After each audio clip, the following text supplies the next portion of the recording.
নামটো আকৌ চেঞ্জ কৰা আছে চিন্তা ক'লেই হ'ল মই কৈ দিম আজিৰ পৰা নিতুৰাজ কাশ্যপে হৈ গ'ল একদম অন এয়াৰ আমি নাম থৈছো নিতুৰাজ আচল লস্কৰ নিতুৰাজ কাশ্যপ বুলি ক'লে বেছি ভাল লাগে গান গোৱা নাম অলপ লাজ কৰিছে ফেচবুকত যিটো গীত আমি চালো সেই গীতটো দেখাৰ পিছত মই তাৰপিছত কেনেকুৱা লাগিছিলে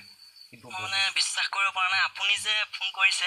মই যেতিয়া আপোনাক সুধিছোঁ কোনে কৈছে বুলি কৈছে আপুনি মই DY365 পৰা কৈছোঁ কুমুদ দাসে মই তেতিয়া মানে অতীত পাগল হৈ গৈছোঁ সঁচাই কি হৈছে মোৰ নিচিনা আছিলে এটা দীপু দীক্ষিতকো ফোন কৰিছিলোঁ দীপুৰ কথা কৈছিলে আমাৰ editor in chief Manoj Kumar গোস্বামীয়ে মোতকৈ আগত আমাৰ editor in chief Manoj Kumar গোস্বামীয়ে দেখিছিল দীপুৰ ভিডিঅ'টো এই ল'ৰাটো তুমি কথা পাতি চোৱাচোন তেনেকৈ দীপু এদিন বেলেগ এটা শ্ব'ত আহিছিলে আৰু মহেন্দ্ৰক বাৰু আমি নিজে লগ পাইছিলোঁ এনিশা আমি এনেকৈ দেৱাশিষ প্ৰণৱ আমি অনুষ্ঠান এটাত যাওঁতে জখলাবন্ধাত লগ পাইছিলোঁ তেনেকৈ বহুত মানুহ আছে যিয়ে ছ'চিয়েল মিডিয়াৰ জৰিয়তে আত্মপ্ৰকাশৰ বাট বিচাৰি আছে সেইসকলক আমি জনাইছোঁ যে প্ৰতিভা যদি থাকে প্ৰতিভা থাকিলে কিবা নহয় কিবা প্ৰকাৰে উদ্ভাসিত হোৱাৰ সুযোগ সুবিধা আপুনি যদি ভগৱানক বিশ্বাস কৰে ভগৱানে আনি দিব আৰু যদি ভগৱানক বিশ্বাস নকৰে মিলাই দিব আনি দিব মীনাল একদম সঁচা কথা কৈছে সঁচা ঋতুৰাজৰ গীত শুনো ঠিক আছে আমাৰ গাঁৱৰ ল'ৰাতে যে এনেকৈ DY365 গাবলৈ পাইছে ন সেইটো গৌৰৱৰ কথা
নিতুৰাজৰ